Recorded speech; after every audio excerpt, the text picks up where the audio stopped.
Hello guys, welcome back to A Community for All of Us, and today I'm here with an awesome writer, which, by the way, has my wonderful Cringer hanging out with him. Hey John, how are you doing today? I'm good. I've got a cat. You got a cat, I know. That should increase views of this by at least, 15, 20%. Oh, right? I know, he got Right, he little went buddy? really viral all of a sudden on your page on Facebook. That's right. I was like, oh, got a lot of love for him. Multiple people were asking if this little guy was coming home with me, if I could take him back to Charlotte for them.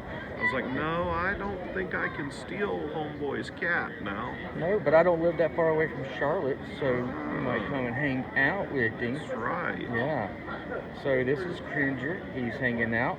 So John, tell me a little bit about stuff that you do or what you've. How first of all, I'd like to know how you got started. I always like to find out how people got started.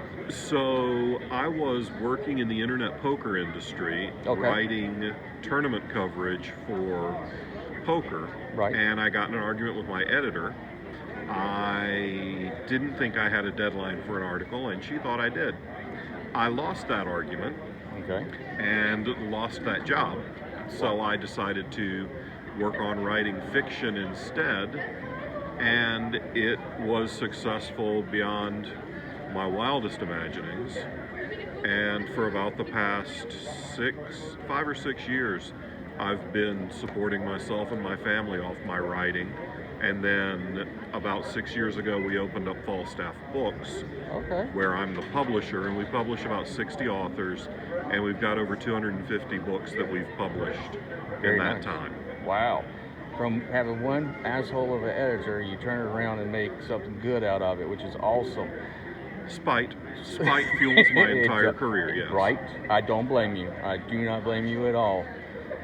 So with that, and you started to write your own stuff. hmm Did you enjoy that more, or did you enjoy the?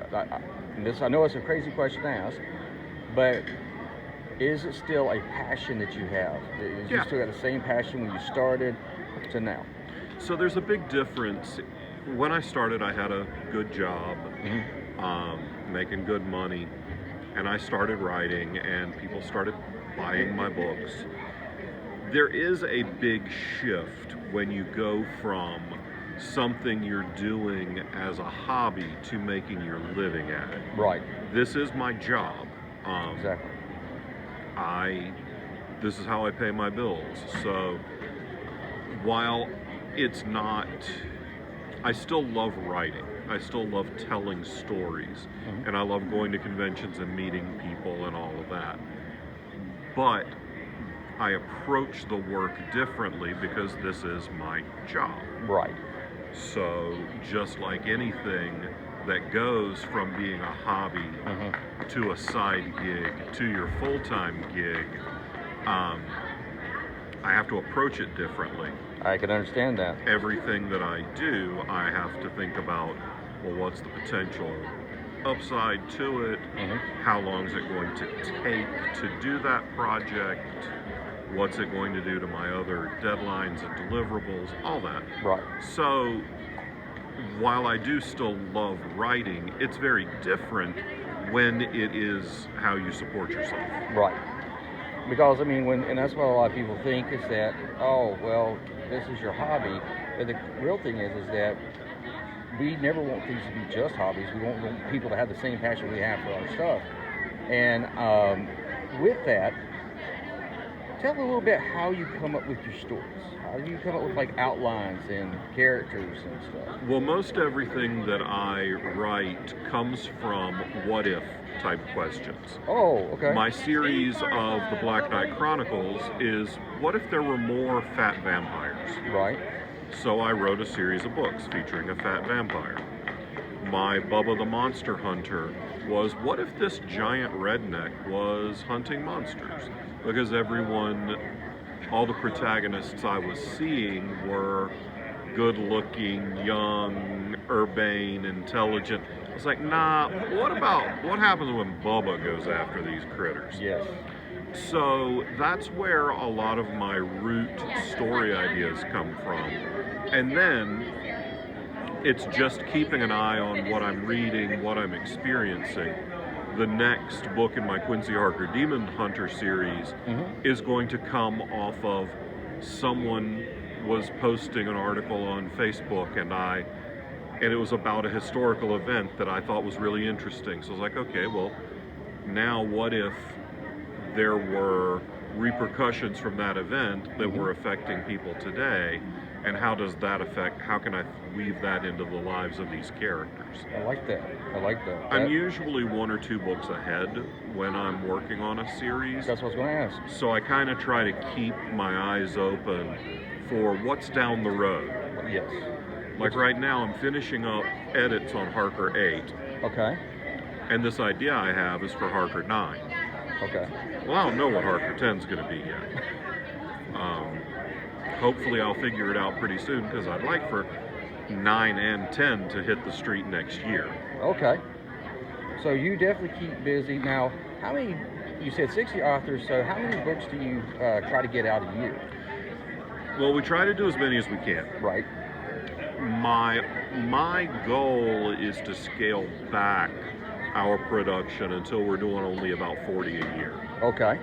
That feels like it would be a little bit lighter workload. Okay. The last few years we've done over 50 a year. Really? Almost a book a week, if not more. And that can really wear. You Wear know, you down. that's a lot. Yeah, that's a big responsibility. Now, I did see, and yes, Paul, I'm right here. I did see that Paul Barrett, Someone I Know, Yeah. which was interesting, that he also co-authored with one of the books, and also he's got his own series with dealing with the necromancer. When you come and meet new artists, or you're looking for cover artists, or you're looking for people to write books for you, what is the things that you're looking for? Well, at this point, when we're looking for new people to work with, a lot of times what we're looking for is someone with a proven track record. That's good. With a couple hundred titles already under our belt, it's harder and harder for a brand new author to get through it. Right. Because if we're already working with 60 writers, well, if most of those people want to do a book a year and I only want to do 40 books in a year, that says that there's 20 books out there that I'm not taking from people I've already worked with. Oh, I understand. So I tend to tell people that I don't buy books, I buy writers. Okay. So I find someone I like to work with. Okay. Because a writer-publisher relationship's a long-term deal. Right. Even if you're only doing one book, it can take up to 3 years from the time you first discuss a project to the time it's sitting on a table at a convention. Out of all this, I like to always ask, especially since you have several projects you worked on, and this is like asking if, who's your favorite kid, but I have to ask it anyway. Well, I don't like kids, so that's easy. There you go. Hey, that's awesome then. And I don't have kids, so I'm not I also don't about have that. kids. I don't either. And there's a reason. But tell me, is there one project that is like just hung on your heart that you've been passionate about and that you're still in love with today? Like it still stands out as something like, wow, this is what I accomplished. Wow, this is where it came from. It's my baby. No, So there's not. Because one of the troubles with a creative career is that the goalposts keep moving. Good. For a while, it was, okay, can I write a book? Right. Well, I wrote The Chosen, which was my first novel, and that proved that I can write a book. Right. Then can I write a book that anybody will buy? Well, people bought a few copies of that. Then I wrote the first of the Black Knight Chronicles, and people bought a lot of copies of that. Then it was, can I sell the book to a different publisher? Well, I did that. Okay. So now it's, can I sell a book to a big New York publisher, or can I make a major bestseller? You know, the goalposts are always moving. So while I sometimes will sit around and think I'm pretty content with what I have accomplished, there's no big shining thing that says I've made it. Okay. Because I continue to push. I appreciate the honesty there, because a lot of people, when they get to a certain point, they're kind of, they get in their ways and they're satisfied, and they don't really push themselves. I kind of did the same thing. That's why I kind of stopped drawing for a while. And that's why I asked that question, because you should always be looking to the next project being the next thing that you're wanting to achieve. And I really enjoy that honesty there. So with that, where can they find your stuff? You can find my stuff at falstaffbooks.com or at johnhartness.com. I try to not be at all original in any of my URLs or usernames or any of that, because I want people to be able to find me.